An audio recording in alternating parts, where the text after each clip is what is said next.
যে এই ইমপ্লিমেন্টেশন আপনি কোন প্রতিষ্ঠানগুলোর উপরে করবেন? প্রতিষ্ঠানগুলো কি স্বৈরাচার আস্ত রেখেছে? আপনি ধরুন আইন বিভাগ কি আস্ত আছে? শিক্ষা বিভাগ, আমরা বিভিন্ন প্রতিষ্ঠান যেগুলোকে নিয়ে আমরা গর্ব করতাম, বিচার বিভাগ, এগুলো তো ভেঙে খান খান হয়ে গেছে। জামাত তার পলিসি সামিটে বলেছে যে আমরা এমন একটা বাংলাদেশ গড়তে চাই যেখানে টেকনাফ থেকে তেঁতুলিয়া একজন নারী একা একা ট্রাভেল করলেও তার জন্য কোনো ধরনের হ্যারাসমেন্টের ভয় না থাকে। এই যে আপনি গাছ লাগাবেন, তারপর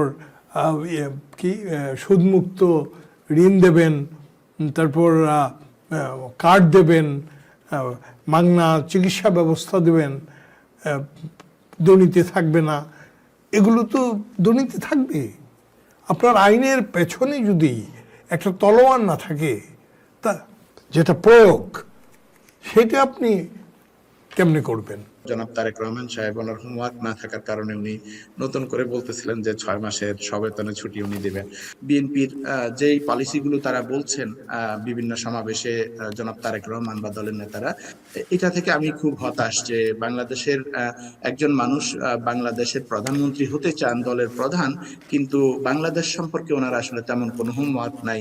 বাংলাদেশের কোথায় কি লাগবে, কোথায় কি দরকার, এ ধরনের নলেজটা ওনার নাই, ওনার নিজেরও নাই, ওনার নিজের টিমের কেউ জনাকে গাইড করবে, এক্সপার্ট টিম, সেটাও নাই। বিএনপি বলছে তারা উপরাষ্ট্রপতি পদ তৈরি করবে, সংসদে উচ্চ কক্ষ আনবে। অন্যদিকে জামাত বলছে সমানুপাতিক নির্বাচন পদ্ধতির কথা, যেটি আপনার আলোচনার মধ্যে একটু বলেছেন। আপনার কি মনে হয় না বাংলাদেশে বর্তমান যে রাজনৈতিক সংস্কৃতি, তাতে ক্ষমতার এই বিকেন্দ্রীকরণ আদৌ কাজ করবে, নাকি এটি কেবল জোটের শরিকদের খুশি করার বা পদ ভাগাভাগির একটি কৌশল? দুটি দলের পক্ষ থেকে বিভিন্ন ধরনের বিভিন্ন কথা বলা হয়েছে। আমার কাছে বিএনপি এবং জামাত এই দুজনেরই সম্ভাব্য প্রয়োগ তাদের ইস্তেহারের, এটাকে প্রলোভন অথবা এটা অনেকটা সত্যের অপলাপ বলে মনে হচ্ছে।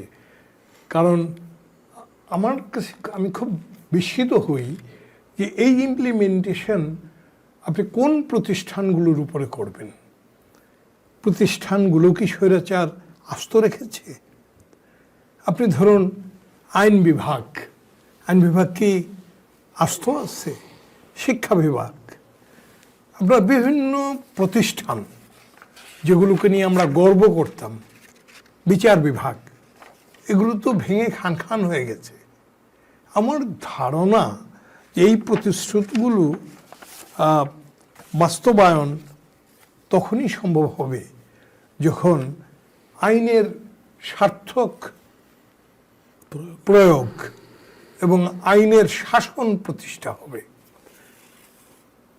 বিস্ময়কর হলো সত্যি যে এই দুটি দলই কিন্তু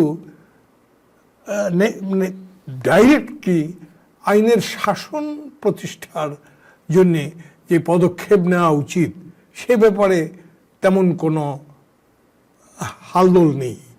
কারণ একমাত্র আইনের শাসনই পারে আপনার এই সার্থক প্রয়োগ করতে, দুর্নীতির থেকে দেশকে রক্ষা করতে, স্বজনপ্রীতি থেকে এই গোষ্ঠীকে উদ্ধার করতে।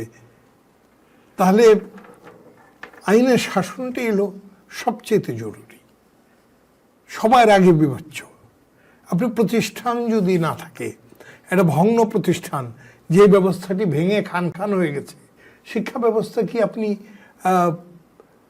1-2 বছরে, বা এদের মেয়াদকাল তো 5 বছর, এর মধ্যে আপনি কিছু করতে পারবেন? Is it possible? আমার তো মনে হয় না। আমাদের দরকার, এদের কাছ থেকে আমরা শুনতে চাই সদ্ভাগ্যে যে আইনের শাসন দেশে প্রতিষ্ঠা করতে হবে, সবাইকে আইন মানতে হবে এবং আইন মানতে বাধ্য করা হবে। তাই যদি হয় তাহলে হয়তো এর কানাকড়ি হলো এই যে আপনি গাছ লাগাবেন, তারপর সুদমুক্ত ঋণ দেবেন, তারপর কার্ড দেবেন, মাগনা চিকিৎসা ব্যবস্থা দেবেন, দুর্নীতি থাকবে না, এগুলো তো দুর্নীতি থাকবে। আপনার আইনের পেছনে যদি একটা তলোয়ার না থাকে, তা যেটা প্রয়োগ, সেটা আপনি কেমনে করবেন? কাজেই সবার আগে দরকার আইনের শাসন। আমার মনে হয় এই বিষয়টি আমাদের প্রতিবাদ্য হওয়া উচিত। আমাদের দাবিও হবে দেশে আইনের শাসন প্রতিষ্ঠা করা। রাস্তার মধ্যে কিছু হলো, রাস্তা বন্ধ করে দিয়ে ব্যাস বিরাট যানজট, আমরা এটা চাই, আর কেউ কিছু বলার নেই। অচল হয়ে গেল শহর। কাজে আইনের শাসন যদি থাকে তাহলে এটা করতে পারবে না। ধন্যবাদ তাসের মোহাম্মদ আপনাকে। দর্শক, আপনারা দেখছেন এটিভি ইউএসএ এর নিয়মিত আয়োজন এবং রাজনীতিতে আমি কথা বলবার জন্য অনুরোধ করছি আমাদের আজকে সম্মানিত অতিথি ডক্টর শিব্বির আহমেদ আপনাকে। ডক্টর শিব্বির, জামাত দাবি করছে তারা নৈতিক রাজনীতির চর্চা করবে। প্রশ্ন হচ্ছে, এই নৈতিকতা কি শুধু নিজের দলের মধ্যে সীমাবদ্ধ থাকবে, নাকি ভিন্ন মত বিরোধী রাজনীতির যারা আছেন তাদের ক্ষেত্রে সমানভাবে প্রয়োগ হবে? পাশাপাশি জামাতের ইস্তেহারে নারী ও সামাজিক নিরাপত্তার একটি কথা বলা হয়েছে। ইস্তেহারে পরিবার ও সামাজিক নিরাপত্তাকে গুরুত্ব দেওয়া হয়েছে। নারী কর্মসংস্থান, নেতৃত্ব, ব্যক্তি স্বাধীনতার প্রশ্নে জামাতের অবস্থান কোথায় গিয়ে দাঁড়ায় সেটি আপনি বলবেন। পাশাপাশি জামাতের পক্ষ থেকে জামাতের নারী কর্মীদের কর্মঘণ্টা 5 ঘন্টা কমিয়ে 5 ঘন্টা করার প্রস্তাব দিয়েছে।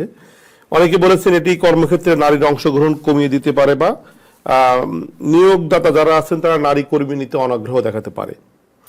এই প্রস্তাবটিকে আপনি কি নারীর ক্ষমতা হিসেবে দেখছেন, নাকি অনেকেই যেটি সমালোচনা করছে এটি তাদের ঘরে ফিরিয়ে নেওয়ার প্রচ্ছন্ন ইঙ্গিত? যেমন জামাত ইসলামীর সম্মানিত আমির আল জাজিরের সাথে প্রশ্নে জামাত নারী নেতৃত্বকে একটি অন্যভাবে ব্যাখ্যা করেছেন।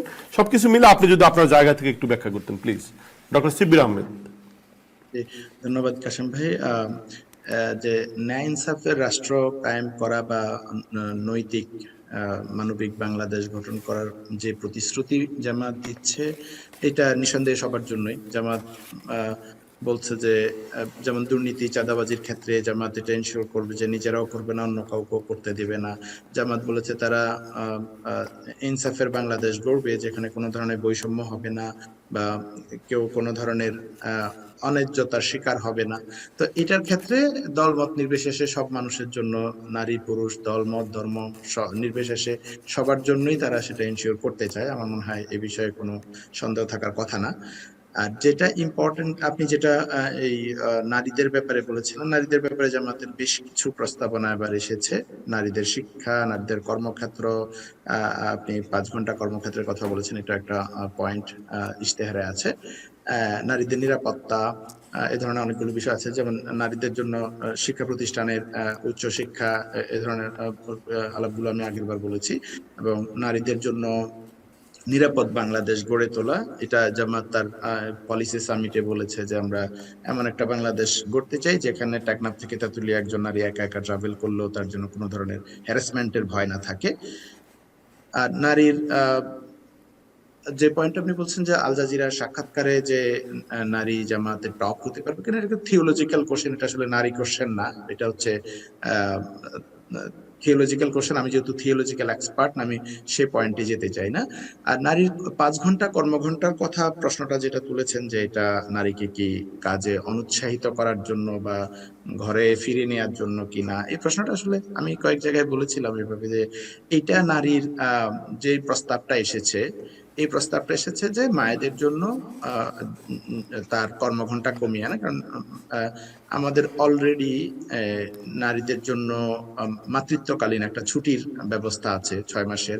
তো ওই ছুটিটার যেটা হয় যে এই ছুটিটাও কিন্তু শুরুতে 1 মাসের জন্য ছিল, তারপর 3 মাসের জন্য, দেন ধীরে ধীরে এটা এখন বর্তমানে 6 মাসের জন্য আছে। এবং এটা সবেতনে প্রতিষ্ঠানগুলো থেকে নারীরা এই সুবিধাটা পায়। সরকারিগুলোতেও আছে, বেসরকারি প্রতিষ্ঠানগুলো আইনের কারণে এটা দিতে বাধ্য থাকে। যদিও জনাব তারেক রহমান সাহেব ওনার হোমওয়ার্ক না থাকার কারণে উনি নতুন করে বলতেছিলেন যে 6 মাসের সবেতনে ছুটি উনি দিবেন। তো এটাকে আমি দেখতে চাই এভাবে যে এটা একটা প্রস্তাবনা, এবং এই প্রস্তাবনাটা করা হয়েছে যে নারীকে যেন একটা রিলিফ দেয়া যায় তার মাতৃত্বকালীন সময়টাকে, যেটা আমরা 6 মাসের ছুটিতেও করেছি। এই জিনিসটা মানে যারা এই কোশ্চেন করছেন যে এটা নারীকে কাজ থেকে বিরত রাখার জন্য কিনা, আমি তাদের কাছে একদিন এনটিভিতে এই কোশ্চেনটা করেছিলাম যে আপনার কাছে কি মনে হয় যে আমি যখন নারীকে 1 মাস, 3 মাস, তারপরে 6 মাস মাতৃত্বকালীন ছুটি দিচ্ছি, এটা দিয়ে কি কখনো এই প্রশ্ন মনে উদয় হয়েছে কিনা যে নারীকে কাজ থেকে বিরত রাখার জন্য এই প্রস্তাবনাটা দেওয়া হচ্ছে? কেন আপনি 1 মাস থেকে 3 মাস নারীকে ছুটি দিবেন, তারপর আল্লাহ 6 মাস নারীকে আপনি ছুটি দিয়ে রাখবেন, 6 মাস তাকে কাজ থেকে বিরত রাখবেন কেন? নারীকে কাজ করতে দিবেন না 6 মাস? বলছে যে না, এই প্রশ্ন কখনো আসে নাই, কারণ আমি নারীকে একটা রিলিফ দিতে চাই, সে মাতৃত্বের একটা বড় দায়িত্ব পালন করতেছে। এবং বাংলাদেশে আপনারা জেনে থাকবেন যে অনেক মায়েদের ক্ষেত্রে এই ডিফিকাল্টিসটা পরবর্তীতে হয় যে অনেকে এই 6 মাস ছুটির পরেও পরবর্তীতে অনেকে জব কন্টিনিউ করতে পারে না, কারণ অনেকেরই বাসায় তেমন কোনো সাপোর্ট থাকে না। 9টা 5টা অফিস করার পরে দেখা গেছে যে সন্তানের লালন পালনের চিন্তা করে বা ফ্যামিলি ব্যালেন্স করতে না পেরে অনেকে চাকরি ছেড়েই দেয়। তারা যদি এই সময়টাতে একটু ফ্লেক্সিবল আওয়ারের সুযোগটা পেত, সেই ক্ষেত্রে হয়তো অনেকের চাকরিটা ছাড়তে হতো না এবং কেরিয়ারটা কন্টিনিউ করতে পারতো। তো আমি মনে করি কর্মজীবী নারীদের জন্য এটা একটা অপরচুনিটি। জামাত যেটা তার ইশতেহারে আমি যেটা দেখলাম যে ইশতেহারে হচ্ছে যে এইটা নারীদের সম্মতির ভিত্তিতে যেই সেক্টরগুলোতে এটা বাস্তবায়নযোগ্য সেরকম জায়গায় সম্ভবত তারা এটা করতে চান, তা হচ্ছে নারীদের সম্মতির ভিত্তিতে যদি কেউ এই সুযোগটা নিতে চান। তো এটা আমি মনে করি একটা অপরচুনিটি নারীকে কর্মক্ষেত্রে থেকে বিরত রাখার প্রশ্ন, এটা জাস্ট একটা ইভিল ইন্টেনশন বানানোর প্রচেষ্টা কারো কারো। এটা আমি মনে করি এটা পারপাস নিয়ে এটা নিয়ে বাস্তবায়ন যোগ্য কিনা এটা নিয়ে আলোচনা হতে পারে, কোন কোন সেক্টর এটা বাস্তবায়ন করা যাবে, কোথায় করা যাবে না, অথবা অল্টারনেটিভ ওয়ে হতে পারে কিনা যে উইদিন 8 আওয়ার্স আমি মাকে 20 মিনিট করে প্রতি আওয়ারে ডে কেয়ারের জন্য বাচ্চাকে দেখার জন্য একটা ছুটি দিলাম, সে তার মাধ্যমে হয়তো 5-6 ঘন্টার বাস্তবায়ন সেরকমও হতে পারে। এটা নিয়ে পর্যালোচনা হতে পারে, কিন্তু এটা নারীকে রিলিফ দেওয়ার জন্য নাকি নারীর বিরুদ্ধে ষড়যন্ত্র, এই ধরনের প্রশ্ন যারা তুলছেন তারা এটা জাস্ট মানে জামাত বিদ্বেষ থেকে তুলছেন বলে আমি মনে করি। কারণ তারা কেউই এই কোশ্চেন করে নাই যে 6 মাস একটা নারীকে কাজের বাহিরে রাখা এটা কেন ইভিল ইন্টেনশন না। এনিওয়ে, তো আমি আরেকটা জিনিস একটু আলাপ করতে চাই। আসলে এই ইশতেহার আমি শুরুতে যেটা বলছিলাম যে ইশতেহার গুলো তো একদম শেষের দিকে আসছে, আমরা মূলত ইশতেহার দেখি হচ্ছে রাজনৈতিক নেতাদের বক্তৃতা থেকে যে তারা কি প্রতিশ্রুতি জনগণকে দিচ্ছেন। তো এটার মধ্যে দিয়ে আমরা বুঝতে চেষ্টা করি যে তারা আসলে দেশকে নিয়ে কতটা চিন্তা করেন, কি কি ভালো পলিসি নিয়ে আসছেন এবং এটা নিয়ে পলিসি নিয়ে ডিবেট হওয়া উচিত। কিন্তু দুঃখজনক ভাবে হলেও আমি যদি বিএনপির দিকে তাকাই, বিএনপির যেই পলিসিগুলো তারা বলছেন বিভিন্ন সমাবেশে জনাব তারেক রহমান বা দলের নেতারা, এটা থেকে আমি খুব হতাশ যে বাংলাদেশের একজন মানুষ বাংলাদেশের প্রধানমন্ত্রী হতে চান, দলের প্রধান, কিন্তু বাংলাদেশ সম্পর্কে ওনার আসলে তেমন কোনো হোমওয়ার্ক নাই।